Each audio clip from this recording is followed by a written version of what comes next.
So as you know, the topic today is about basically taking over the role of leadership and the reason for this is obvious. Everyone knows. Nobody stays on this every Allah Ta'ala says, everybody will everybody. Nobody's going to be in this dunya. If this masjid, these houses of Allah, these will be right. As long as until Allah Ta'ala takes the believers away at the very end of time, right? Until then there will still be people worshiping Allah. And as anyone who's lived in this area for more than a decade knows, the Muslim community in Linwood and the Seattle area in general is not shrinking, it's growing. Right? This masjid alhamdulillah, right? Look how much expansion we've had and how much we're going to expand, and by the time the expansion is finished, that's going to be crowded and we're going to be looking for another expansion. And this is with other masajid popping up. This is just the way it is, alhamdulillah. Like Allah Ta'ala preserves this deen. And Allah Ta'ala continues to grow this deen. This is the fadl of Allah. But the preservation of this deen is Allah Ta'ala uses people from the creation as a means to preserve the deen. Preservation is from Allah. But Allah Ta'ala uses people as a means. So all of the imam of the past, all of the imams of the past, Imam al-Bukhari, Imam Muslim, we always are quoting, this imam said this imam said that. They're not, right? They've been, Allah Ta'ala granted the highest level of Jannah. They've been, over 1,000 years since those imams have passed away. But we're still, and somebody else now is teaching. And somebody else now is teaching, right? Sheikh Abdullah, when Sheikh Abdullah is not here, we need someone else here leading the prayer. We need someone else leading the khutbah. Right? And this is the way it is. And we can't say, well, okay, he's still young, right? He has another 40, 50, 60 years that may Allah Ta'ala preserve him and give him a long, healthy life of obedience to Allah. But this is the reality, right? At some point, the imam of this masjid is going to leave. The imam of that masjid is going to leave. Who's going to step up? Who's going to start leading the salah? Who's going to start leading the khutbah? We can't all point the finger and say, well, I think that person will do it. I think that person will do it because I'm just enjoying my life. Every single person needs to make the intention that they're ready to step up. And how does that happen, right? Obviously you can't step up and start giving khutbah if you're not qualified. Right? The only way that happens is you start training now. You start learning now. You start getting ready now. So this is, inshallah, what I want to encourage you all. Anyone else, that is not here. It doesn't matter age. You might say, oh, I'm too old for that now. No, everybody, you can get ready and start fulfilling that need. And honestly, as we know, the more masajid pop up, the more we have a need for khatibs. And the more we have a need for imam. Also, learning Quran, learning the deen, learning how to give khutbah, all of this is necessary. These are things which the fuqaha they call fard kifaya. So fard kifaya means that this is fard upon the ummah as a whole. Right? So let's say all of us Muslims in Linwood, Washington.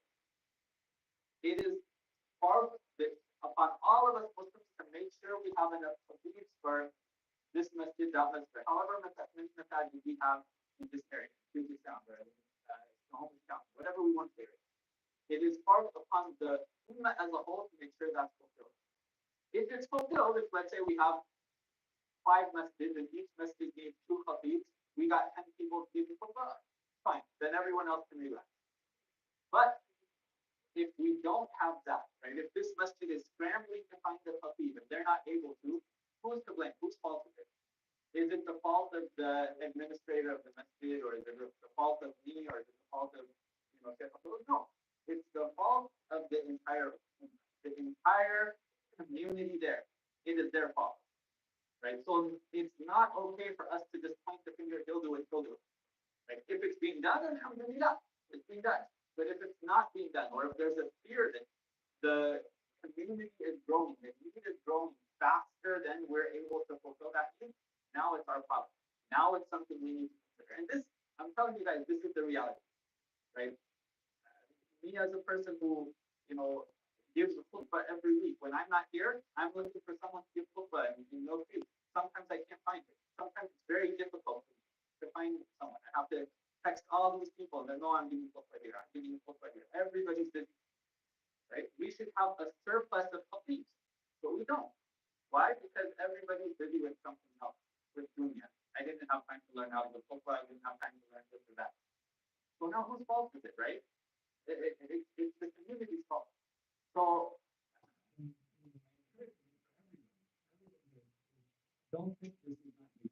This is you, right? You can do it. You can be the imam 4 years from now, 5 years from now, less or more, right? Depending on how much effort you're putting in. Everybody can do that. And this is not to show off.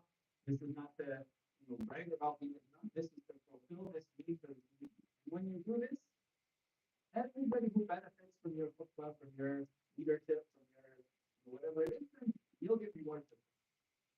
This is for the imam himself as a Muslim. I'm going to talk more about that in a second. But it doesn't stop there, right? As you all know, running this masjid is not just the imam, right? Sheikh Abdullah is not doing everything. All he's really doing is, the religious aspect of it. There is a whole board and leadership behind the scenes that is taking care of everything. May Allah Ta'ala reward them. All these fundraisers, everything is put on by that leadership. Again, same situation with those people.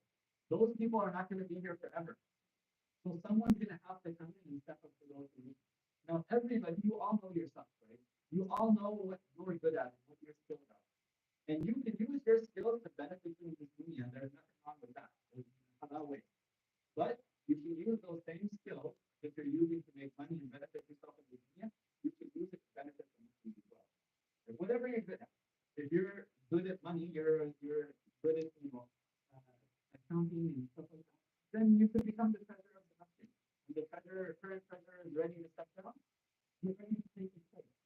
If you're good at leadership, if you're good at dealing with people, you should come and take the role of the president of the masjid. And so this is a lot. Like the first and foremost, this is not for authority, this is not for bragging rights, but doing this for the sake of Allah. Whatever you're good at, see if you can make that contribution to help this community. What you're going to school or you graduated, you got your degree and this and that, you need to benefit the community, right? And no matter what it is, you can probably figure out a way that could benefit the community. Is it an IT? Maybe build a website for the masjid or something, beneficial for the masjid. You figure those things out. So everybody needs to get ready for that, right? Start stepping up, start getting ready. And the elders, I know a lot of the elders didn't come even though they were invited, but they also need to understand that they're not going to be there forever. So when they see someone who's young and ready to step up and ready to take the role, it's okay. Give them that chance. Step back a little bit and let the younger people take the position. And I know a lot of rewards. A lot of the people who have learned Quran, he's now letting them lead the salah. They're leading the salah. They're leading salah. Right? This is what the elders should be. Right? Nobody has a monopoly. Nobody owns this country. Like, this is the help of Allah. Whoever's here now, we're just fulfilling the need as it is. When someone else comes, they'll continue that. Right? Don't feel like I own this or this need. So anyway, inshallah, main encouragement that I want to give to everybody, of course, is learning. Like learning the deen and getting ready to step in for that role of teaching classes, giving khutbah, include whatever you're trying to do. And obviously, the advertising for the class is up there every single day. There's the class on Friday, 6:30, and there's only two people here that I actually see that attend that class. I don't know, maybe everybody else is learning from someone else. But start right now. Start doing whatever you can, put as much effort as you can into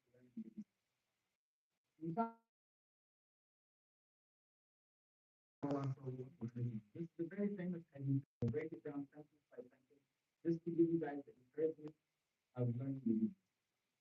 So Abu Dhar, radiallahu anhu, he narrates this hadith because the Messenger of Allah sallallahu alayhi wa sallam, he said, "Man salaka tariqan yaltamisu fihi ilman, sahhala Allahu lahu tariqan ilayhi." The person who takes the path to seek knowledge of the deen, this is the person who Allah Ta'ala will make that person pass to Jannah. So, how is that? How is it that seeking knowledge makes your path to Jannah? The first way is the seeking knowledge itself. When you open up the Quran and memorize the surah of the Quran, that itself is ibadah. When you attend a class and you're learning about what the Prophet sallallahu alaihi wasallam, and whatever effort you make to attend the class is ibadah. Sometimes people they say, well, I live kind of far, or I do this. Sometimes it happens in the class, you might let's say there's a visiting scholar, but he's visiting the South Seattle. You make that drive. Yes, it's a long drive. Yes, you're stuck in traffic. Every single one of minutes that you're sitting there, every dollar that you put in your car of gas to go seek knowledge, you're going to get rewarded for that. This is everything that Allah will do. It happens sometimes where people will, let's say they're going to meet with their Quran teacher, and the Quran teacher doesn't show up. You're meeting with your teacher every single day in Belgium, for example. You go to Belgium one day and he's not there. He didn't tell you he's canceling. You go to Belgium for nothing. You be back to nothing else. Because that drive there and the drive back and all the effort you made, this was effort you were doing in the past. So this is ibadah, right? Just you driving there and back, the time that you took and the intention that you made, this is an intention that you Allah Ta'ala will use. So, sometimes I've heard people say about this class, or the class was canceled this week, and nobody told me it was canceled. Okay. If you came and nobody's there and you go back, that's ibadah. Allah Ta'ala will be waiting for that. So whatever effort you can make to seek knowledge, make that effort, because the effort itself is ibadah. The effort itself is something that you are receiving. But not only that, the person who seeks knowledge, the more they learn about the deen, the better they are at worshiping Allah. Right? And I'll explain this, right? The Sahaba, they used to ask the Prophet questions, questions frequently asked the Prophet, Ya Rasulullah, ayyul a'mali ahabbu ilayk? O Messenger of Allah, which actions are most beloved to Allah? Why do you think they ask that? Which actions are most beloved to Allah? Because every single one of us, right, we have 24 hours in a day. And there's a lot of stuff we can do in that 24 hours. But the Sahaba, they want to make sure that they are maximizing the benefit out of their time. Like, let's say you say, I work for 8 hours, I need 8 hours to sleep. So now I have 8 hours that I can use to draw closer to Allah. How am I going to do, what should I do with those 8 hours? For example, some people do this less than one. You have this time. This is my time to do both to worshiping Allah. So, the Sahaba, they want to know, how can I maximize my reward? What is the best thing I can do with my time? Now, this is something that you can only maximize that time if you have knowledge. Somebody might have very good intentions, and Allah Ta'ala will still reward them for their ibadah. But, the one person who knows what is more pleasing to Allah, that's the person who's going to benefit the most from the time. For example, Allah subhanahu wa ta'ala says, this is a hadith Qudsi, it's not Quran. Allah Ta'ala says, وَمَا تَقَرَّبَ إِلَيَّ عَبْدِي بِشَيْءٍ أَحَبَّ إِلَيَّ مِمَّا افترضته عَلَيْهِ. Allah Ta'ala says that my servant doesn't draw close to me with anything more beloved to me than the farm action. So the 5 daily prayers, the 5 farm prayers are more beloved to Allah than any national prayer.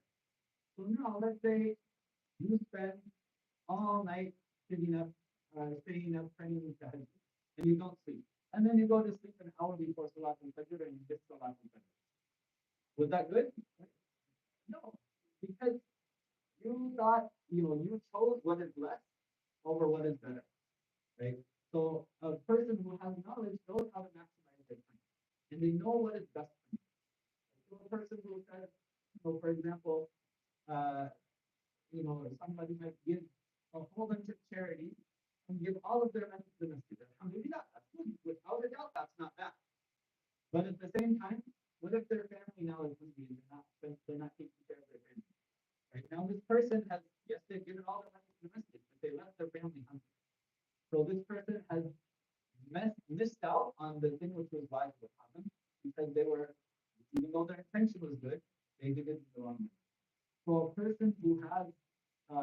knowledge will be able to maximize everything, maximize their time, maximize their wealth, the way that it's pleasing to Allah. So when Allah's Messenger said, whoever takes the path seeking knowledge, Allah Ta'ala will make that person's path to them easy. One, because seeking knowledge itself is ibadah. And number two, because the knowledge will help them do what is pleasing to Allah.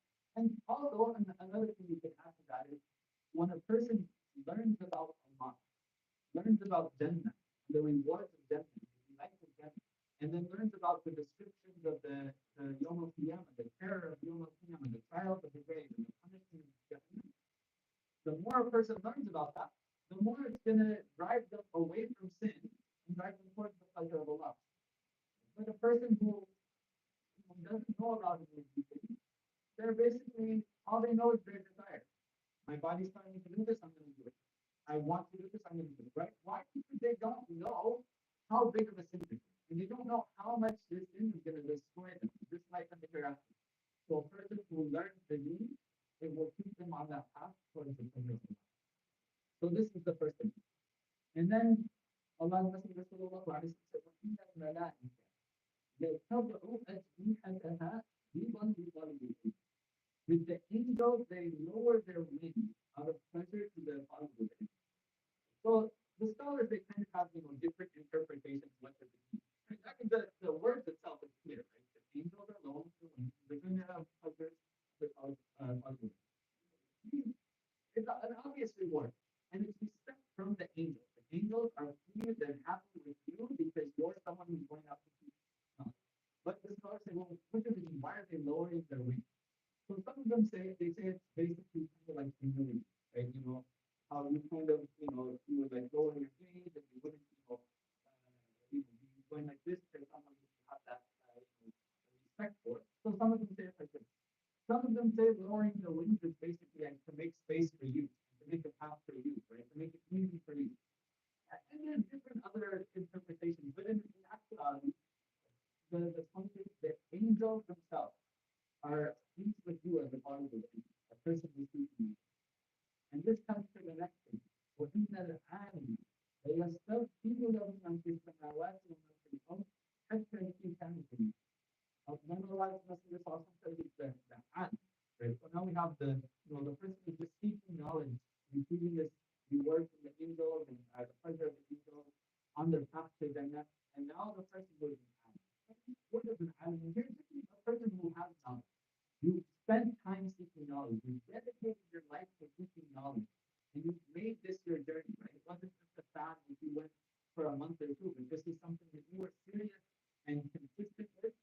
Now Allah says everything in the heavens and the earth, even the fish in the sea are making istighfar for you. In the sky, that means angels, birds, everything making istighfar for you. Animals making istighfar for you. Of course, the believers making istighfar for you.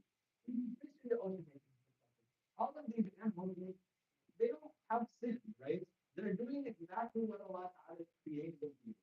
Allah created this fish to swim in the ocean. It's doing what it's supposed to do. There's no sin upon it, right? It doesn't sin. It's just doing what it was created for. That is making istighfar for you. When you meet someone that you consider to be pious, someone that you think, well, this person probably doesn't sin a lot, they make dua for you. Ask Allah to forgive you. Make istighfar for you. That's right. And that person you're asking, they have their own things, right? Yes, they can make istighfar for you. And no matter how pious you think they are, they have their own things. But imagine these birds and these fish and these animals, no sin, and they're making istighfar for you constantly. Right? And the angel making istighfar for you. Why? Because you're a person who dedicated your life to me. And some of the scholars, they mention another point to me. It's because of the ulama, it's because of these people of knowledge that this dunya is still, that Allah Ta'ala is not destroying the deen. Of course, again, like I mentioned from the very beginning, the preservation of this deen, this is from Allah. But Allah uses people in the creation to preserve the deen.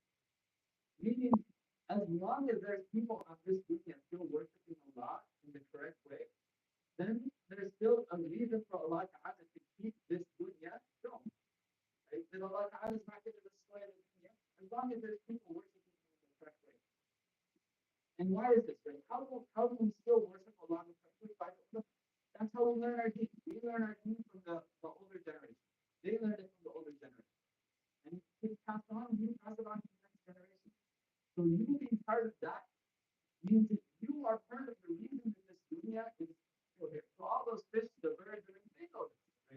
even though we could say, they don't really have that real kind of intellect, but they know it. They know, so they're making a good spot for you. Because the view that the duty that they're living on, Allah Ta'ala is not the people are still worshiping Allah. And then Allah's Messenger sallallahu alaihi wasallam said, وَفَضْلُ الْعَالِمِ على العالم كفضل القمر على سائر الكواكب. It's the superiority of the scholar over the worshiper. So the alim versus the abid is like that of the moon over the stars. So to really understand this, right? First, who is the alim? Who is the abid? Right? The alim is the person who has dedicated their life to teaching others. A person who knows the deen. A person, nobody knows everything, without a doubt, right? This is the biggest scholar in the world. There's things he doesn't know. But it means that, for the most part, he knows the side of the deen. He knows how to worship Allah. Whereas the abid, this is not a person who, hasn't been dedicating their time to Allah. No, this is a person that dedicates their time to Allah. But they're basically just doing what they were taught when they were a little kid. Not the majority of people we see, right? They learned how to pray when they were 6 or 7 years old. They learned a little bit of Quran when they were little, and they've been just going with that for the rest of their life. And I learned 10 surahs when I was little. I learned how to pray, and then that's it. They go, they worship Allah, they go to the masjid, they've been praying, but they haven't increased on that knowledge. Their whole life, it's just been that exact same flat level of knowledge that they took when they were a little kid. This person is an addict. It's not saying this person is bad. This person is worshiping Allah.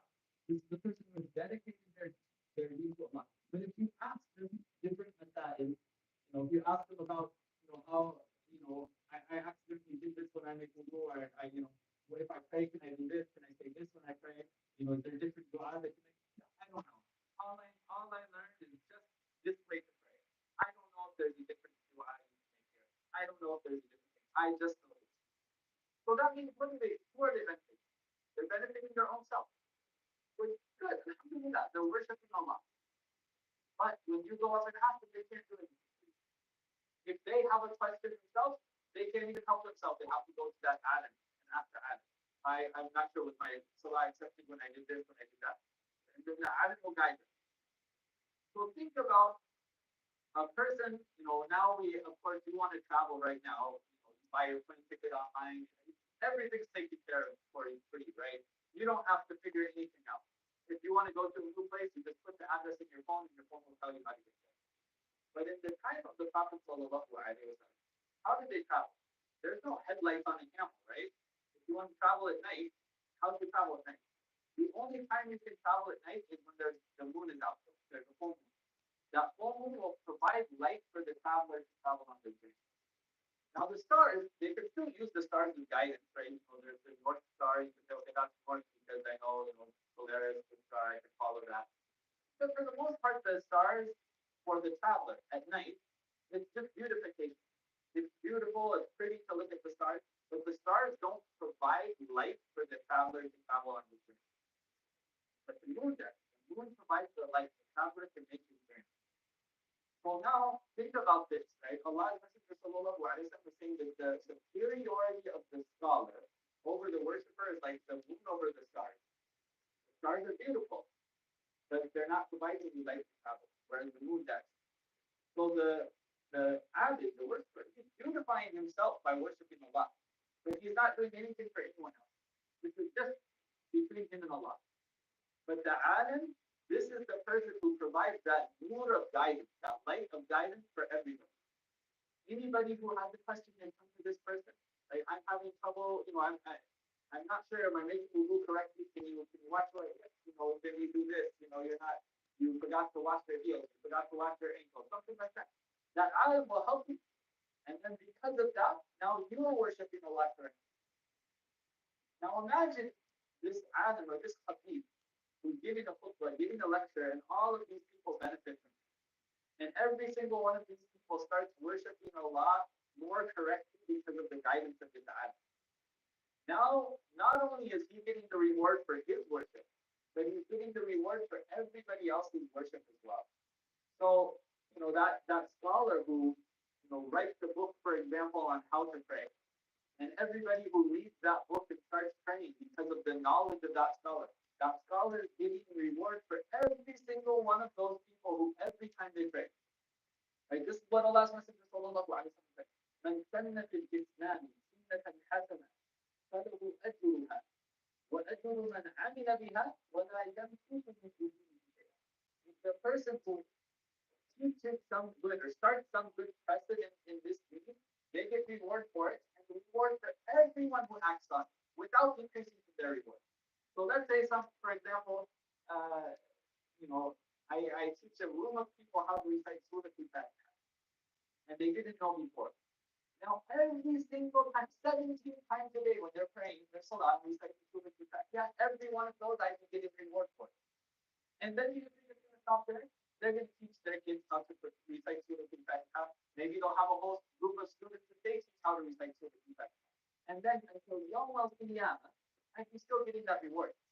This is why Allah's Messenger sallallahu alaihi wasallam said, إِذَا مَاتَ الْإِنسَانُ انْقَطَعَ عَنْهُ عَمَلُهُ إِلَّا مِنْ ثَلَاثٍ إِلَّا مِنْ صَدَقَةٍ جَارِيَةٍ أَوْ عِلْمٍ يُنْتَفَعُ بِهِ أَوْ وَلَدٍ صَالِحٍ يَدْعُو لَهُ. And when the person dies, their deeds are cut off except for three. One is sadaqah jariyah, right? Meaning, let's say I establish some foundation that continues to benefit people, right? You plant a tree and people keep eating from that tree and the fruit of that tree till Yom Qiyamah, I'd still be getting the reward. That's sadaqah jariyah. The second thing, this is what we're concerned about now, or knowledge which people benefit from.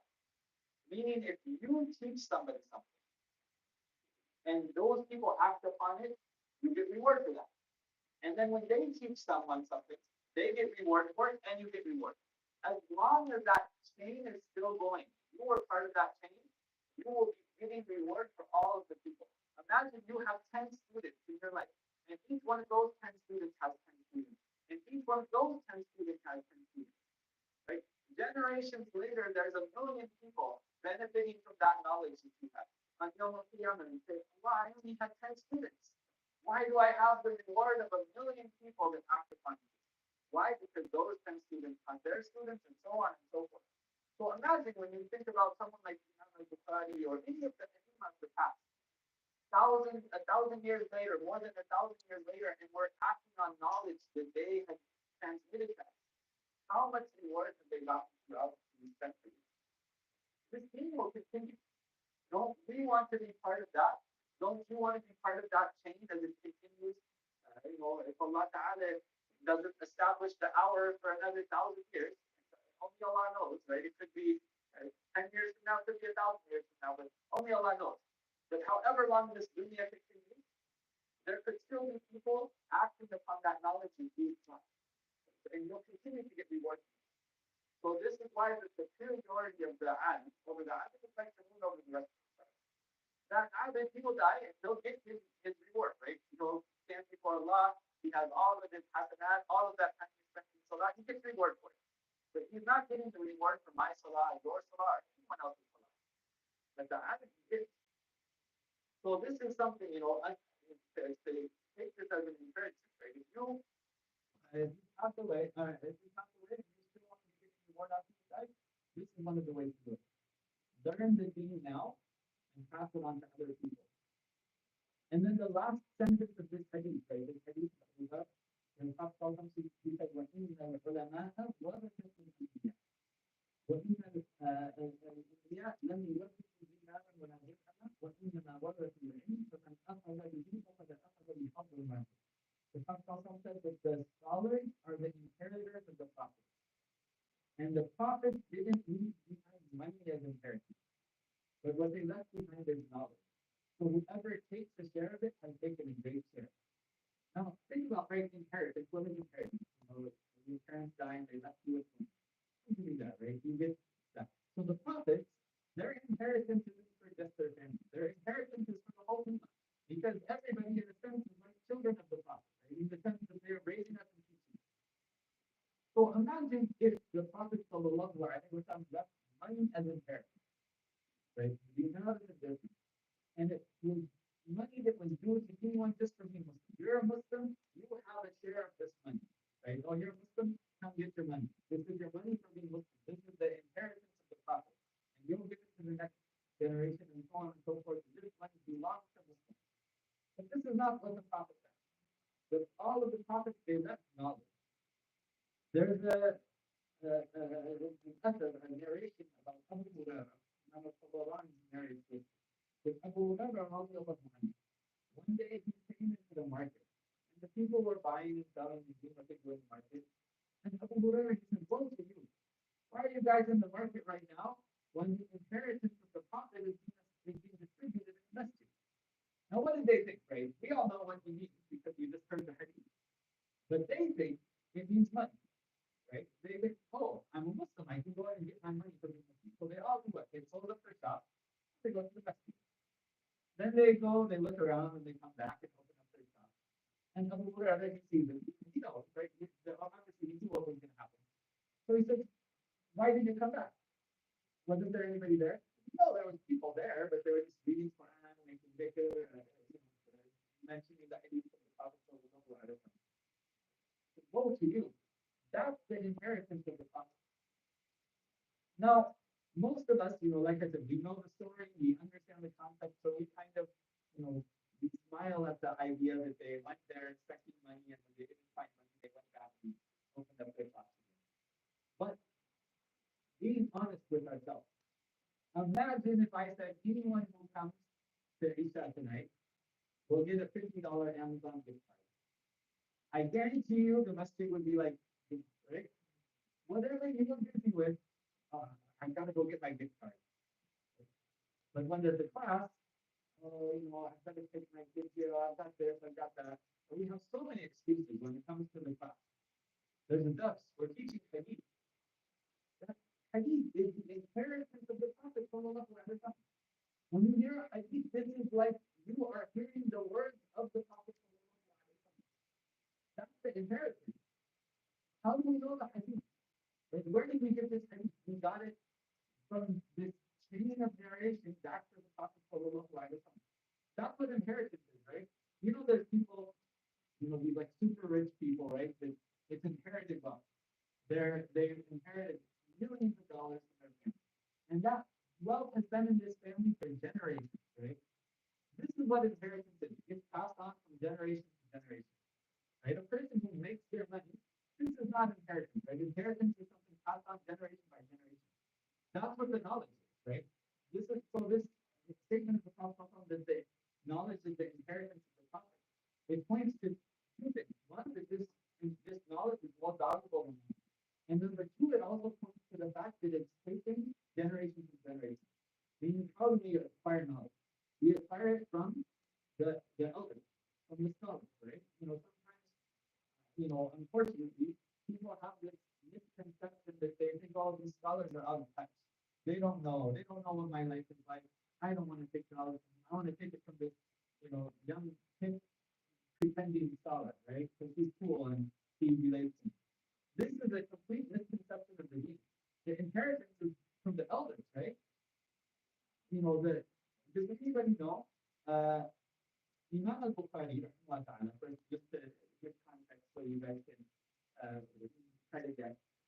He was born in the year 194 Hijri. So basically 184 years after the Prophet passed away. And he passed away in the year 266 Hijri, right? So meaning basically when he's narrating hadith, this is over 200 years after the Prophet passed away. Does anybody know what the shortest isnad between Imam al-Bukhari and the Prophet? Meaning how many names between him and the Prophet? So not counting Imam al-Bukhari, not counting the Prophet. So there's the Shaykh of Imam al-Bukhari and the Shaykh and so on, until the Sahabi. How many names do you think the shortest amount of names between Imam al-Bukhari and the Prophet? 200 years. Okay, think like 200 years ago, like George Washington, like Thomas Jefferson, right? How many people in America could say, I know this person who knew this person, who knew this person, who knew this person, who knew Thomas Jefferson? How many names do you think we have to go back to reach that point? So anyone can just guess, unless you know how many, what is the shortest is not between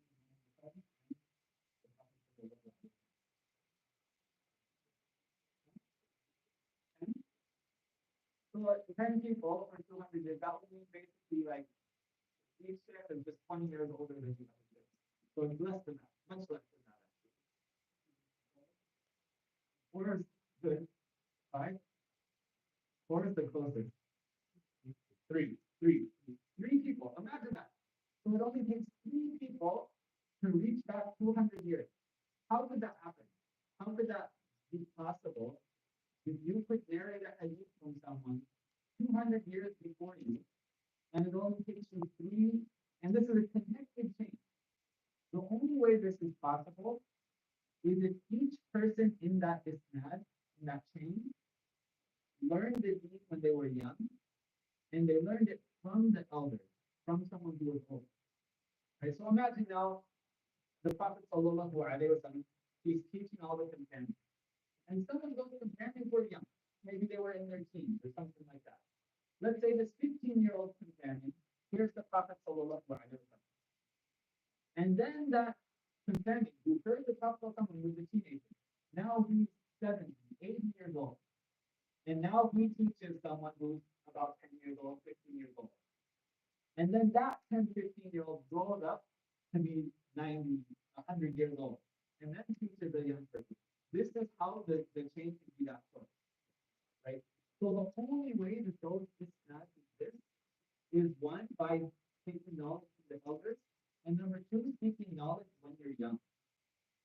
It's good to seek knowledge at any age. Nobody should say, I'm too old, I can't learn the game anymore. But if you're young, this is the best time. One, because maybe you learn that from an elder right now. You find an 80-year-old chef now, you take his knowledge now, and then you live to be 80. Now you have this valuable isnat, right? You have, I learned from chef so and so. And you might be the last living person of the chef. In fact, recently, by recently, I mean like 2015, there was a chef from India. His name was Deen al-Mubarak Puri. This chef, he was the last person alive with basically with his isnad and second Muslim. Right? Meaning the chef, if he learned second Muslim for all the other students of that chef had passed away. Nobody else was left. And this chef was like 100 years old. And he had this isnad that nobody else in the world had. So when people found out about this, they started, he's from India, they're bringing him to America, he went to Minnesota, he went all these places, and everybody around the world wanted to learn from the chef. They flew him to Kuwait, they flew all over the place. Why? Because he had this valuable business. And was it valuable when he was in his 50s? 50? No. But he lived this long time and it became valuable. So that's another thing, right?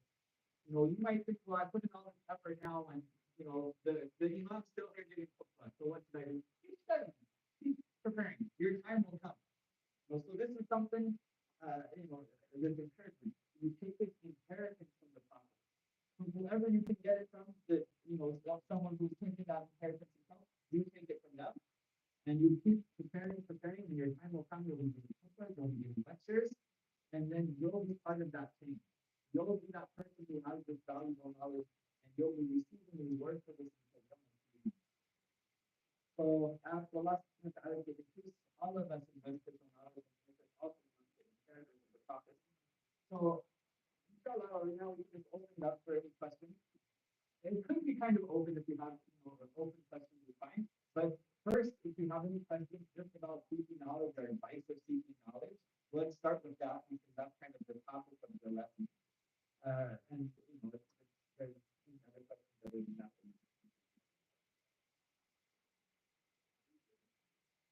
Okay, that's a good question. Obviously, it's a good question. One of the things the Prophet said is coming from some couple of things, right? Take advantage of five things before five.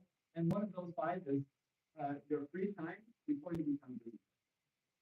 So our schedules change, right? Especially life at the time of the Prophet and the Salaf was much more simple, kind of daily routine was much more of a thing.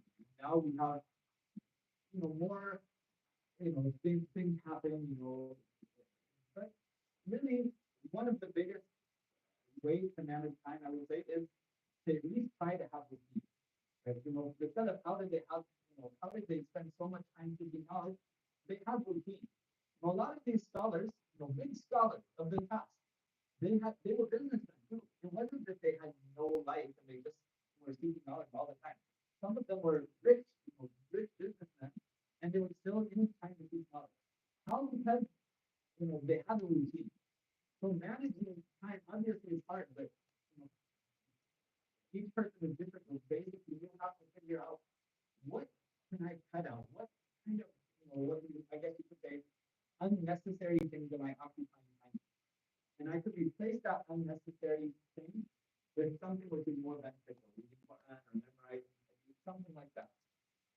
And then once you're able to do that, make it a routine, right? Don't make it something where it's like, for this week I'm going to do it, but next week I'm going to do something else. Once you make it a routine and you become consistent with it, that's how you can build these people knowledge. Anyone who knows, that who memorizing enough of Quran, if you do that, daily amount that you memorize, this becomes much easier than if you just, whenever I'm able to, I'm going to sit down and do. Some of the people they said, for example, if you were to calculate, if you were to memorize one ayah a day, you'll memorize Quran after 18 years. Right? A lot of people have been trying to memorize Quran for more than 18 years. Why have they not done it? It's not because they're not capable of memorizing one ayah a day. You want to memorize one ayah a day. It's because how many days within those 18 years did they not pick up the Quran and start reading? That's why, right? So it's that consistency, the routine. So let's say for example, you can dedicate 1 hour a day, no matter what, right? No matter how busy you are, you've got finals, whatever. I will dedicate 1 hour a day for seeking knowledge, and you make that part of your routine. I don't go to bed until I've done my 1 hour of knowledge, or 2 hours, or 3 hours, or 10 hours, whatever you can do. But you make that a routine. This is the thing. Obviously, the more you want to seek, the harder it becomes because people invite you places or that, and that touches your time to seek knowledge. But you have to set that chair and make it part of your routine. And you put that as a priority above everything else. I mean, people want to go hang out and have dinner and you haven't thought, memorize your Quran for the day. I'm sorry. What are you busy with? I need to memorize Quran. People who aren't students of knowledge won't understand that. It's not busy. You're sitting down memorizing Quran. That's not busy. But for a student, no, that's busy. This is more important to you than going to work, than going to school, than going to this and that. Right? So yes, people they might look at you like you're crazy if you say I'm busy and they say, what are you doing? You say I'm reading books. But for you, right? That is real. And this is the only way, you have to be willing to help people do it. You have to be ready to yourself to discipline.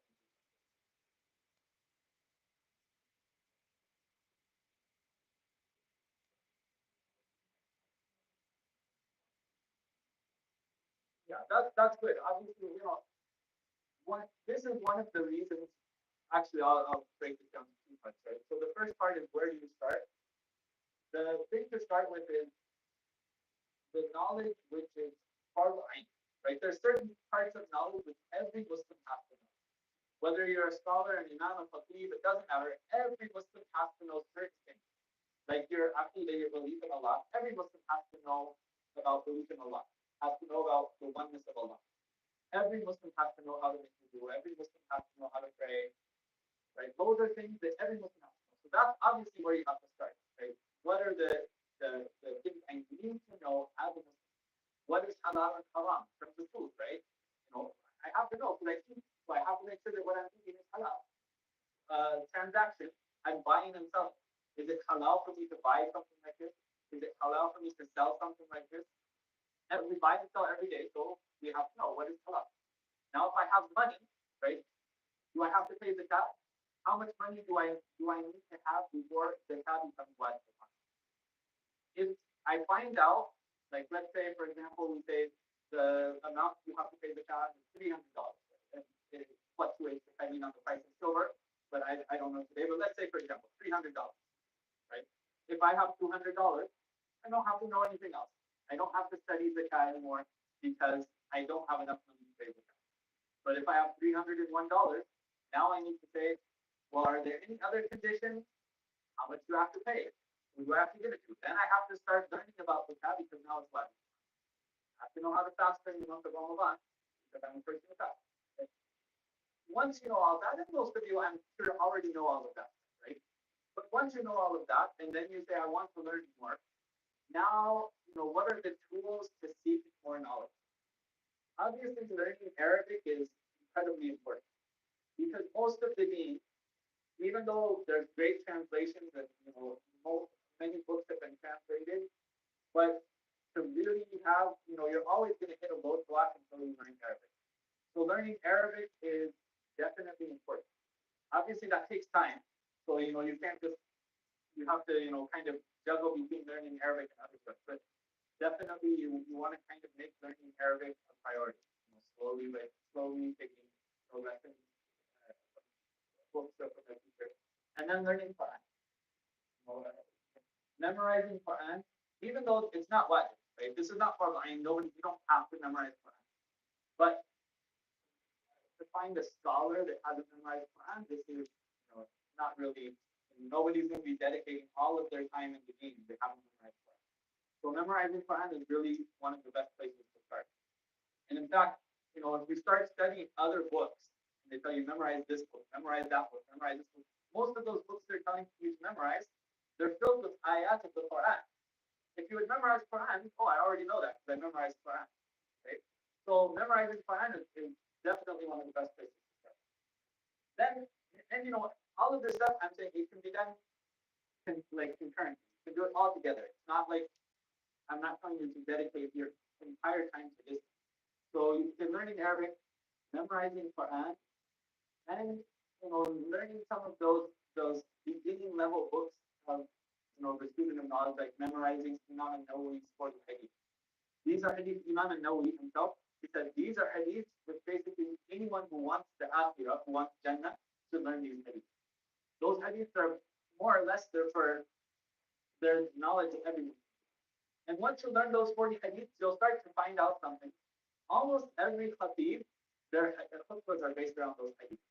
You learn those 40 hadiths and you really understand them, you can give khutbah at that point. If you know Quran, those 40 hadiths, that's enough to give khutbah. Because those hadiths are relevant for everyday life for every Muslim. And then, the other books like that here and there, which, obviously once you finish one book, you'll start to learn which one to go to next. Which brings up the second part of the question, which is how do you know to move on to the next one? In general, this is one of the reasons why knowledge should be taken from people with knowledge. Because if you're doing it on your own, and it doesn't mean, you can't learn anything on your own. It doesn't mean like that. There's plenty of ways to learn on your own. But that problem comes up. How do I know if I'm ready? How do I know if I'm ready for level 2? Unless you have someone who has knowledge and says, maybe you should start studying this book now. Right? When that person tells you, ask me questions and test you and says, oh, you're ready. You know this. Why don't you start learning this book? Why don't you start learning that level? Then that helps you to know that you're ready for the next level. But really, those kinds of books like Arba'in and Nawawi and stuff like that, notes for the those are books that you should study multiple times and constantly review, because those are the books that are relevant. So even if you're ready to move on to the next book, it doesn't mean you're gonna leave that book and it's behind you and never go back to it. You're gonna still keep going back to it in the future. So basically, when you understand it, you kind of move on to the next level. If you don't know what the next level is, then you're probably not ready to move on to the next level.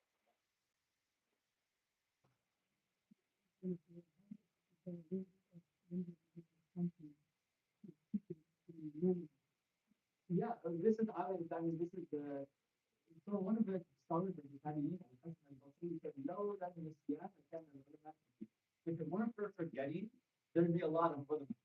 All the ulama, we never forgot, right? Every khutbah, every lecture you heard your whole life, you remember everything.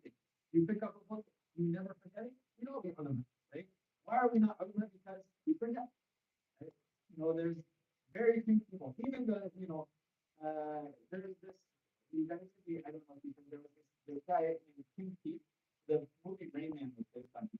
He was artistic, but he had basically like photographic something where he memorized the poem, like just looked at it once and memorized it. Even him, right? And this is not a normal situation, right?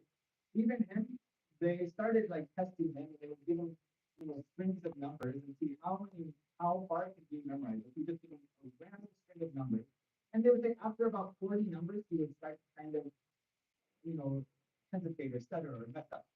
So even this person who has this, we could say, complete photographic memory, there's a point where it becomes imperfect. And this is not a normal person. Normal people, you forget. You hear something 3, 4, 5, 6 times, and you still can't remember. And I heard this same khutbah, 10 times, and I couldn't give the same khutbah myself. Why? Because as you forget. So the difference between the alim, right? Why the Hassan al-Basri said, if it weren't for forgetting, there'd be a lot of harm.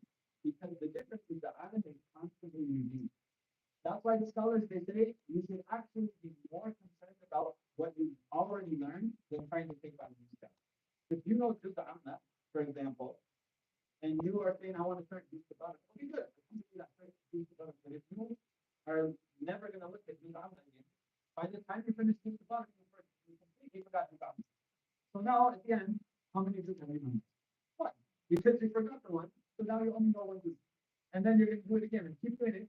Finally, you get to the last, you got to Surah Al-Baqarah and you forgot everything else. All you know is Surah Al-Baqarah. What good is it, right? So the scholars say it's more important for you to focus on the things you've already done. So for example, let's say you can dedicate 2 hours to learning the deen per day, 2 hours to Quran per day. So you could do like an hour and a half of review and half an hour of memorization. Right? Don't say I'm going to do an hour and a half of memorization, half an hour of review. No, do an hour and a half of review and half an hour of memorization. And some of the biggest scholars of hadith of the past, like the scholars that are considered to be the real imams of hadith, they themselves they would only learn like 1, 2, 3 hadith per day. That's how they would memorize. They wouldn't memorize 10, 20, 100 hadith per day. They would just memorize a couple. The rest of their time is focused on review.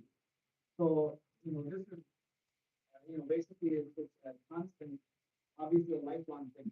Sheikh Nabil, I think a lot of you guys know Sheikh Nabil, are finally here in Washington. He, a real half of the Quran, right? Anywhere he reads in the Quran, he doesn't have to look at the Mus'haf, he knows exactly what they're reading, he can correct. Because this is the two people that are trying to correct the both at the same time. He's a real half. He does reading every day without exception, 5 to 10 a day of reading. Right? There's never a time where he just I've learned enough Quran, I'm done with you. Every day he's going to keep doing the Quran. So, this is one of the problems that some people you start to know like I'm good on this surah. I don't need to look at this surah. Let me focus on something else. And then what happens? You start to realize, wait a minute, I guess I'm not quite as good at that surah as I thought.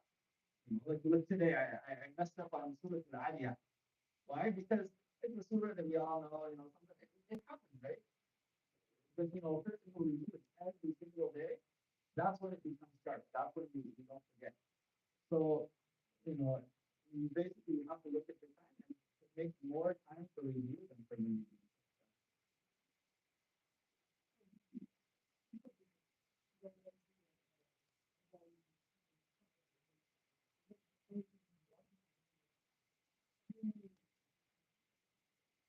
Yeah,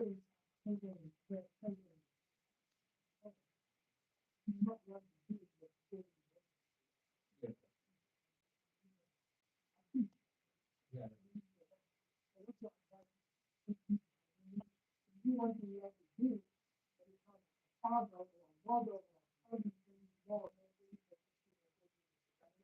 Obviously, this is a big topic. A person has to, just like before that you have to, whatever is positive and honest, always will take priority over whatever is. So, obedience to the parents, of course, is one. Right?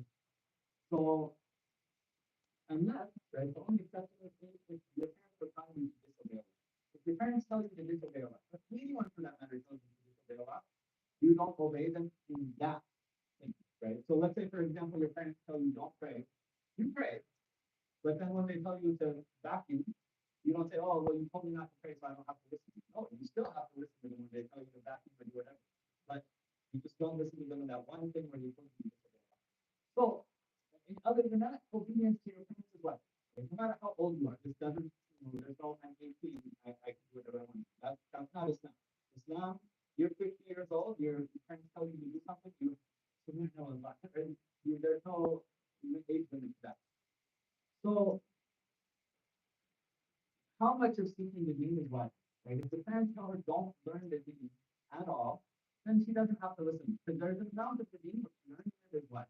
Right? Allah says, "Talabul ilmi, talabul ala kulli." Learning the deen is part upon every adult Muslim. Every capable Muslim has to learn the deen. But does every Muslim have to become an alim of the deen? No. Does every Muslim have to memorize the Quran? No. So if the parents tell her we don't want you to memorize the Quran, we want you to do this, which is hard. It's hard for her to obey the parents, and it's not hard for her to memorize the Quran. Right? So, of course, right, even though we might think, well, she loves the deen, she wants to memorize the deen. Well, no, that obeying the parents is what. But really, right, a lot of times when the parents say this, don't learn the deen, they don't mean don't learn anything about the deen. Usually what they mean is that we want you to, get this education that you can establish yourself in the deen. But it doesn't mean that we're not, you are able to dedicate half an hour, 2 hours a day to learning. They're not going to stop you do that. Most likely, right? They're not going to stop. So if they said we want you to go to nursing school, and there's nothing haram in that nursing school, right? There's no kind of like that she's having to like, touch men that aren't related to her and do other things that are not permissible for her. If it's halal for her, assuming that the nursing school is completely halal, she can do that, obey her parents, and then when she has the free time, she can still learn. But, of course, if this is the advice to youth who are, questioning with the parents. I would give advice to the parents. I would probably focus more on the important things. But for the youth, the focus is more on obey your parents. And, another thing, again, I mean, the parents, of course, they're also just they care about, us, they love us, they want us to have success in this life. But, it is, of course, it is much better to use to keep knowledge. Without a doubt, you're going to realize the older you get, the more difficult it is to retain something. It just happens. Like, no matter how sharp your memory is now, it's gonna be fine. That's just the way Allah has created. So using this time to memorize Quran, memorize Hadith, this is very valuable time. But it doesn't mean that you know if you have to finish this school and you have to, it doesn't mean that you can't seek knowledge later. You should continue trying to seek knowledge for the day that yes, it's harder, but the sister goes and does her nursing school, for example, and finishes this. And now she has more time that she can dedicate to seeking knowledge. Alhamdulillah, yes, she missed out on maybe some years when her mind was more sharp, but she could still make that intention to do it later.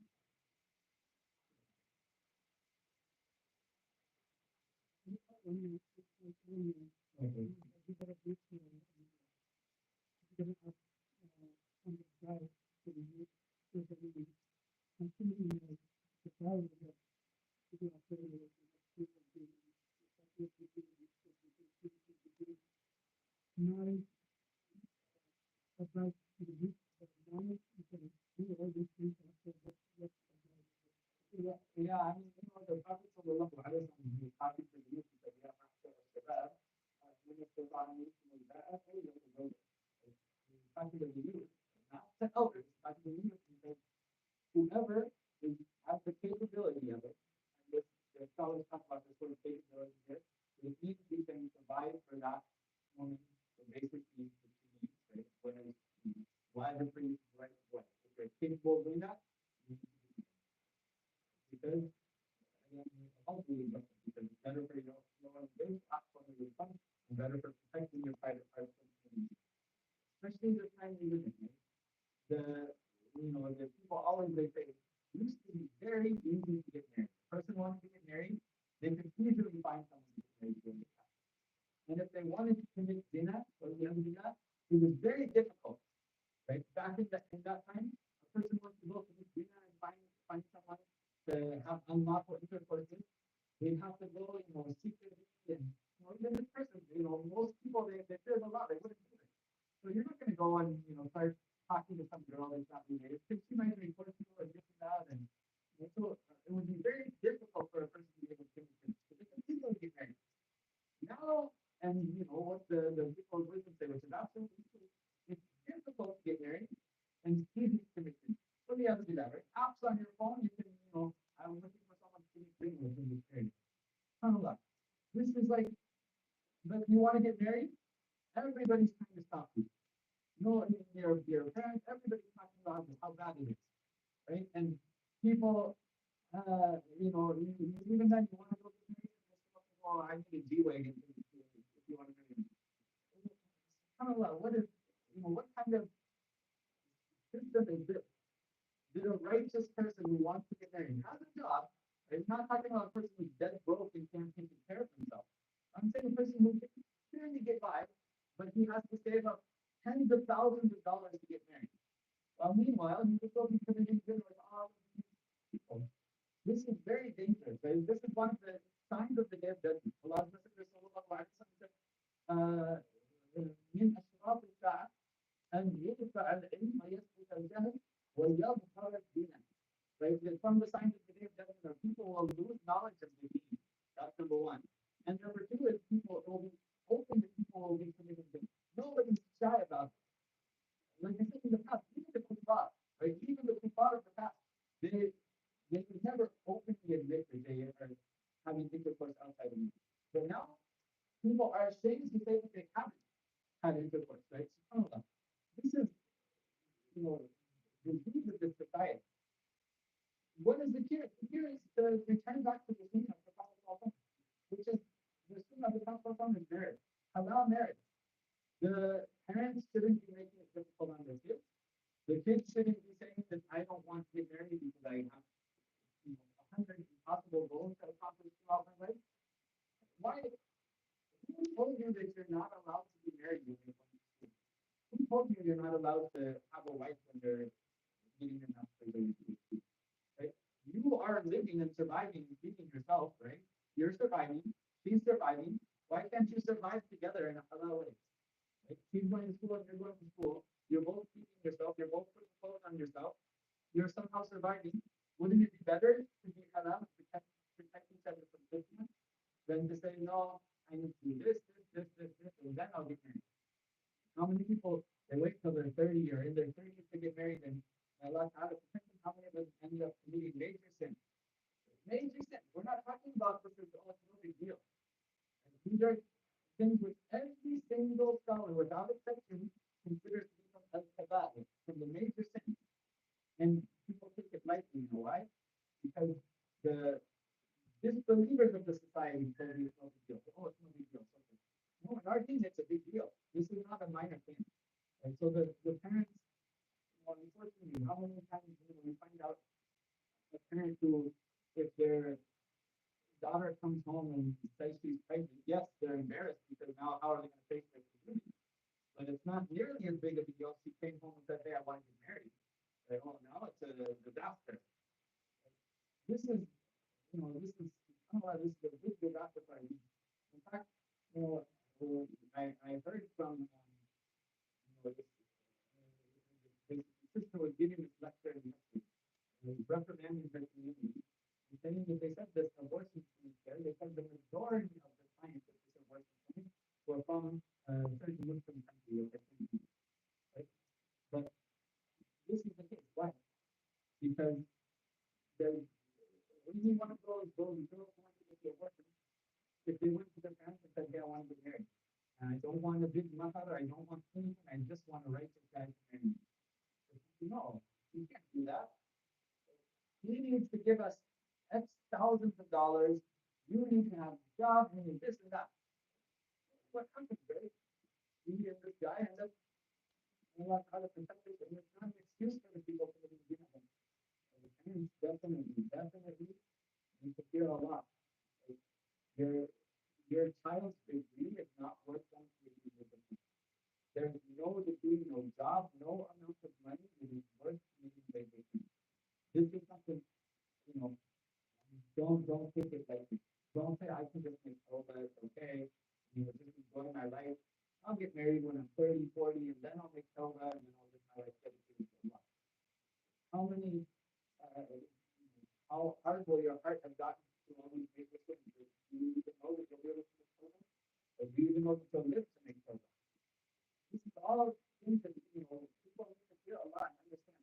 So the parents fear Allah and don't stop the children from doing what is part of the deed.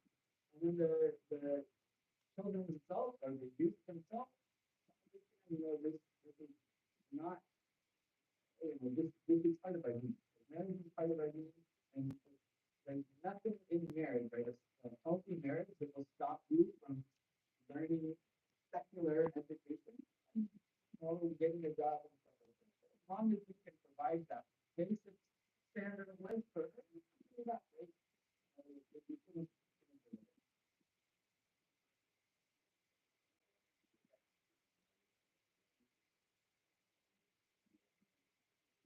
so the best, I mean, definitely like best thing, you know, kind of related to this specific like step by step. First off, like one of the things, this is an analogy that I kind of given myself because there was times, from my teaching knowledge where you kind of get like this hopeless feeling. There's so much to learn. There's no end to live long enough to learn. Right? So the thing you should think of is think of teaching knowledge like, and this is just an analogy I made up. You might be able to make up something even better for yourself, right? But imagine it's like you're climbing a mountain and you can't see the top of the mountain, right? So a person who is doing this, they're looking up and they can't see the top of the mountain. There's one type of person who just say, I can't see the top, I'm not even I have no idea if this mountain doesn't have an end. Why would I even start climbing? Right? But the other person, they will start to go step by step. I'm probably never going to reach the end of the mountain. That's okay. I'm just going to do what I can. I'm going to take it step by step. I'm not going to skip any steps. I'm not going to jump. I'm not going to try to go faster than I'm capable of. I'm just going to take step by step and see how far I get. And the person who does that with knowledge, they'll realize that yes, you're still nowhere near the top, but you're not focused on the top.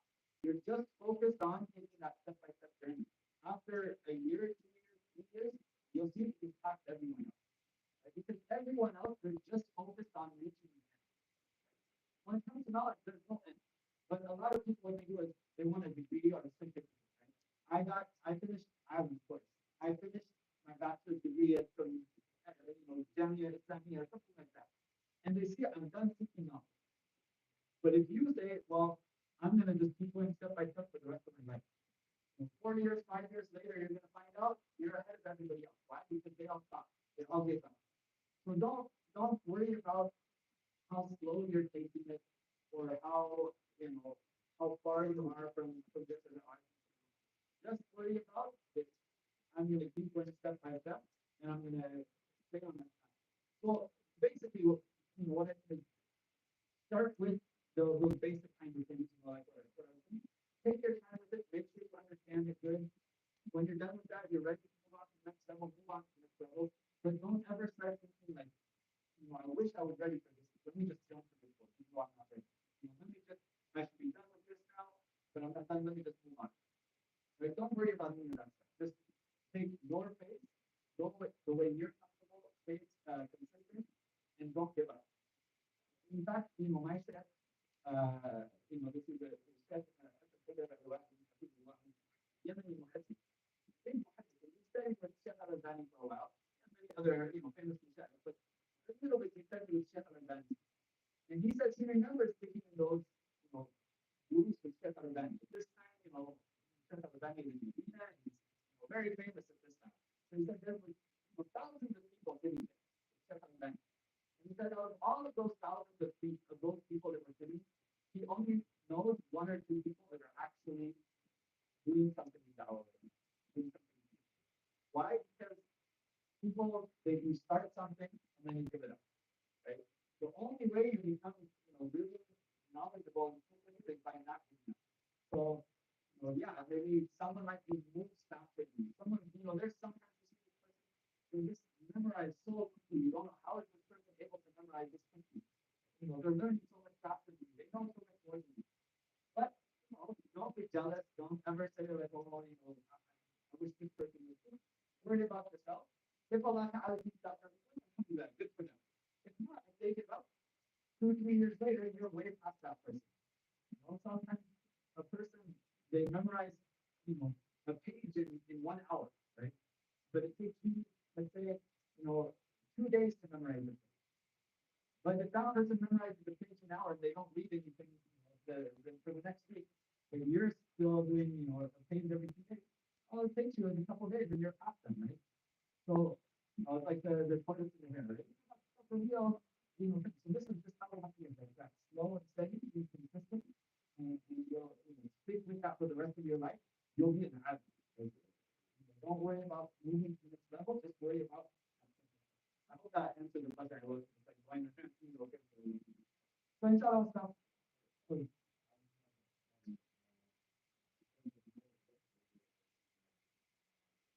I mean, there's of course a lot of things that I would say the main first off, is avoiding these kind of anything that is other than pure intention. Right? Because the class that I'm doing this for the Muslim Allah. Right? The first biggest detriment for anyone who's seeking knowledge is doing it for the sake of other than Allah.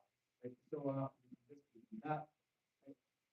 This even if you succeed in acquiring knowledge, it's of no benefit, no use for you. Right? You did it for the wrong reason. The first is make sure your intention is clear. Number two, seeking giving up, right? Stick with it. This is important. Number three, avoid jealousy. Like this is one of the biggest problems of the collaborators, even scholars, is being jealous of other people. If someone else is succeeding and they have more knowledge than you, and you do that, this, how is that bad for you? Right? Like Imam Bukhari, Imam Muslim were alive at the same time. Do we think any less of Imam Muslim because of Imam Bukhari? They're both imams, right? There can be two, three, 10, 100 imams at one time. You're an alim. It doesn't.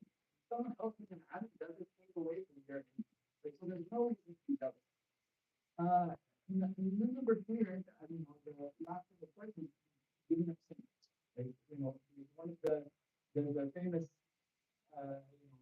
line of poem with from Shafi was basically that I complained to Wati about forgetfulness, and he said, give up sin. One of the scholars, he said, Allah subhanahu wa ta'ala that is not kind of a thing. And whenever bad things happen in the dunya, it's because of the sin you committed. And then the scholar said, and I don't know anything worse, right? No musiba worse than forgetting Quran. So what he's saying is, you sinning causes you to forget Quran, causes you to forget knowledge. So, you want to seek knowledge and teach the knowledge. One of the biggest things is avoiding sin. You have to go back and repeat all of that, we do that we might not have otherwise have to do. So, so these are just, some advice very important for that. So, inshallah, I'll start for 6:30. Thank you so much for taking time out of your meeting.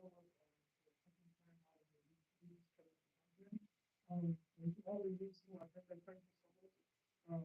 Again, especially on the Friday. But we've learned a lot. The first day of our class, we said, it's about being consistent. Right? And that we have a lot of resources in our community. Alhamdulillah. And that is one of the resources. Now the question is, are we going to be resources? Right? Now that we have resources, right? But are we going to be resources? Are we going to make business of what we have now to get what we want? Are we to be better human beings, better fathers, better leaders in our community? Inshallah, we continue to invite people like Second and others in the community to help us, right? Like I said, there are people around here that ask your questions and everything. Second, but basically everything, right? Get married, how to make business on the side, and now, Shankar, can tell you how many hours you spend on your phone a week. Which one was social media, which one is Quran, which one is education. Well, it's easy. You can calculate your own time. I wasn't happy with my time last week, and I made a lot of changes. In fact, I put 1 hour limit to social media. And I keep honestly, I wasn't happy. It wasn't that bad, but I wasn't happy. Right? So I put 1 hour limit to social media. So after 1 hour, everything goes. It's one of the ways of keeping yourself and keep in check. It's easier to keep yourself